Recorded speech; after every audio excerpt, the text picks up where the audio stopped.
विक्रोळीत मराठी माणसांचा अपमान करणाऱ्या व्यापाऱ्याला मनसेनं मारहाण केली। मारवाडी व्यापाऱ्यानं मराठी माणसांचा अपमान करणारं स्टेटस ठेवल्यानं त्याला मनसेनं चोप दिला। मनसे पदाधिकारी विश्वजित ढोलमसह इतरांनी व्यापाऱ्याची धिंड काढली। तर मराठी माणसांची माफी नंतर या व्यापाऱ्याला मागायला लावण्यात आलेली आहे। मराठी माणसाचा अपमान करणारं स्टेटस ठेवलेलं होतं, त्या मारवाडी व्यापाऱ्याची मनसैनिकांनी धिंड काढली।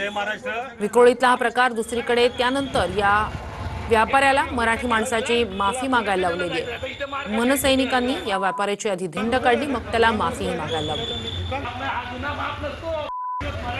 सर्वांना जय महाराष्ट्र। हा एक मारवाडी आहे, इकडे हे दुकान आहे याचं, लक्षात आलं काय? त्यांनी स्टेटस टाकला होता की मराठी माणसाला आम्ही मारवाडी लोक महाराष्ट्रामध्ये राहू, याचं काय करायचं आम्ही केलंय, पण इथे सांग, इथे बोल, इथे बोल, कान पकडायचं, सांगायचं आम्ही धंदे करायला आलो इकडे, आम्हाला माफ करा। बोल ना, माझी चुकी झाली आहे, मी ती कधीच करणार नाही असं काय। आणि तुम्हाला सगळ्यांना जाहीर सांगतो इकडे सगळ्या लोकांना की अशी जी लोक आहेत ना, ह्यांच्या दुकानातून हा गुन्हा माफ नसतो। मराठी आहे,